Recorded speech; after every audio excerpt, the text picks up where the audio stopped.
Thank you. Thank you. Thank you. To His Excellency, the President of the Republic of Kenya,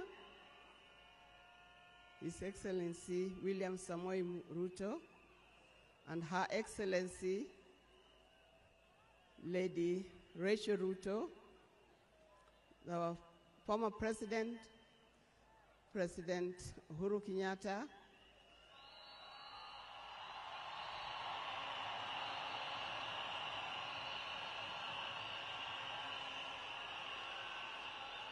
the visiting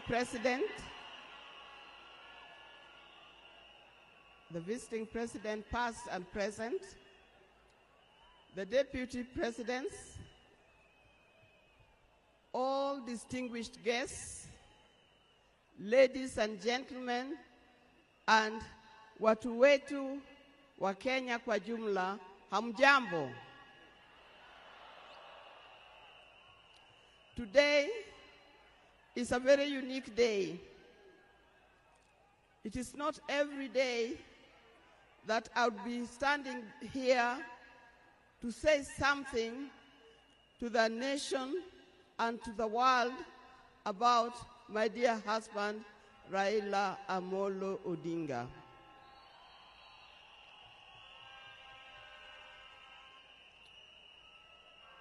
For those who don't know me, I've got a very long name. They call me Canon Dr. Ida Betty Odinga EST. Now, these names don't just come like that, but they are names that are given. I cannot forget the name that the public has given me called Min Pin.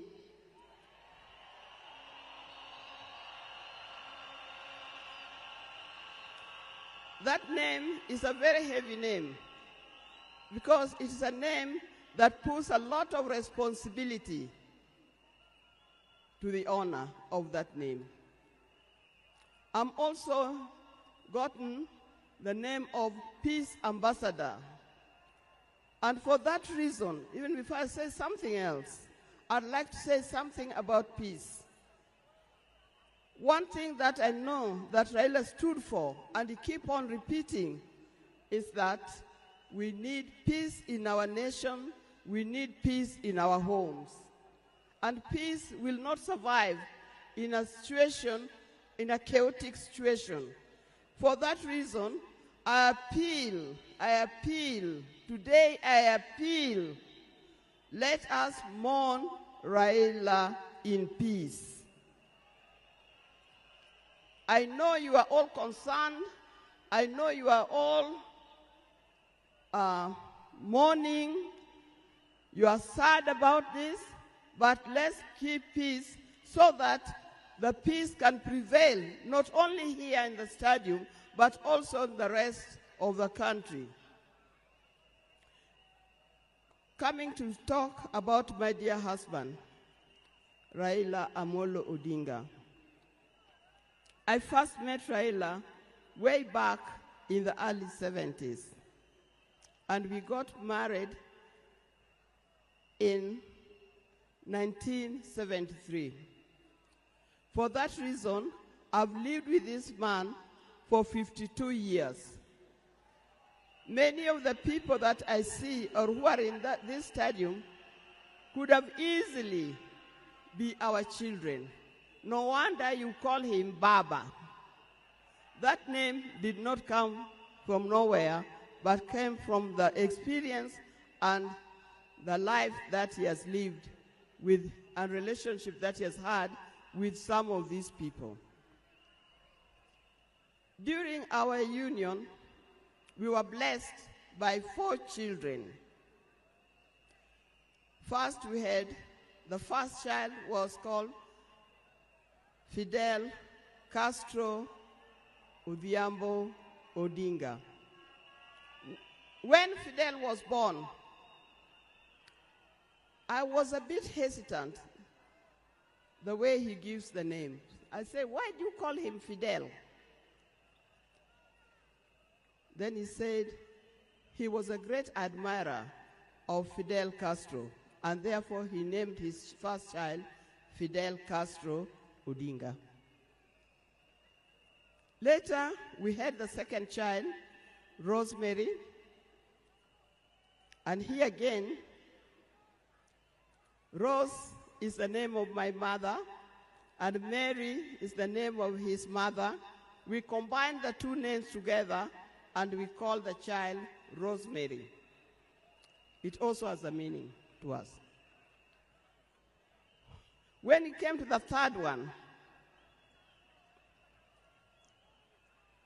and he named after his best friend and his cousin called Raila Kembo, with whom they shared the name.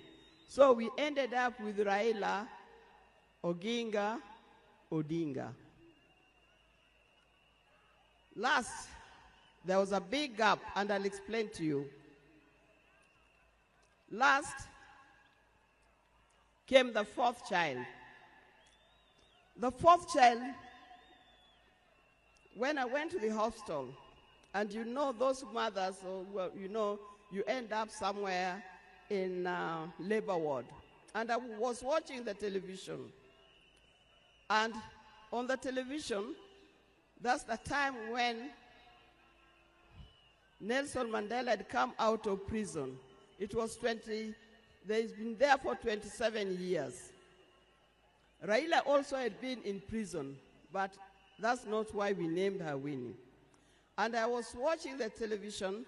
I could see Nelson Mandela and Winnie Mandela holding hands as Mandela walked out of the gates of the prison. By then, I didn't know what kind of child I was going to get. But then I said, if it's a boy, we'll name him Wilson Mandela. But if it's a girl, we'll be Winnie Mandela. And therefore, Winnie Mandela arrived. And that's the fourth child. I see, when you look at this naming of the children, I know these days you can name your child anything that you want. But I'll appeal to those who are still having babies. Give your child a meaningful name. Because you name them people you never saw, you never heard of, simply because it saw the name written somewhere. There's nothing wrong with giving our children the names of the people who in our lives we think are the heroes. Our life was not smooth life. Just like any other family, there's been ups and downs. But as we continue living together, we've learned how to cope because we all have weaknesses and strengths. We learned to talk straight to one another. We learned to speak the truth, and we learned to forgive and move on. Now, that forgiving spirit was not only in the home, but is something that has spread to the Kenyan. You've seen how many times he has tried in the elections, but that forgiveness is paramount. So please don't carry grudges from one generation to another and from one group to another. We are all Kenyans. We are all Kenyans. We are sisters and brothers. We must learn to forgive easily and build together Kenya.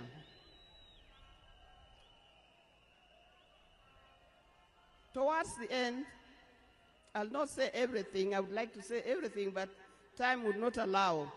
And a span of 52 years is not a short time. I hope that when I get another opportunity on Sunday, I'll be able to say more. But one thing that he kept on repeating to me is that we must urge Kenyans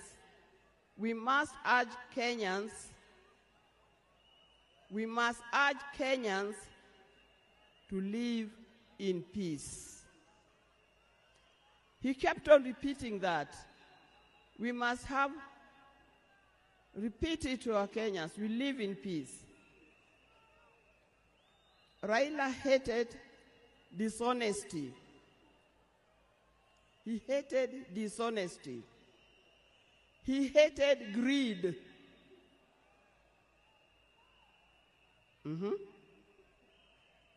The greed that have affected the main fabric of our society. The greed that leads to stealing from the public coffers. The greed that leads to corruptions. That's the kind of thing that Raila would not have liked to see. So, you people, you Kenyans, I'll tell you more. But I thank you. I thank you, those who have come and those who are watching us from other places. I thank you for standing with this family. I thank you for being here for us. And I thank you for helping us to mourn Raila. May his soul lie in eternal peace.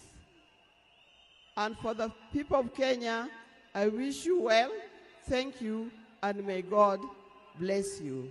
Thank you.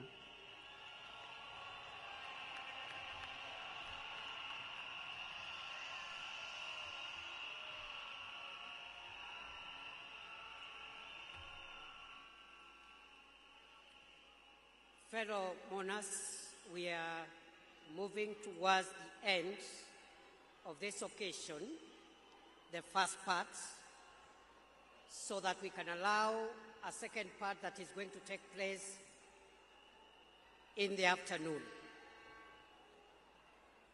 On behalf of Senator Dr. Oburu Oginga, who has been the co-chair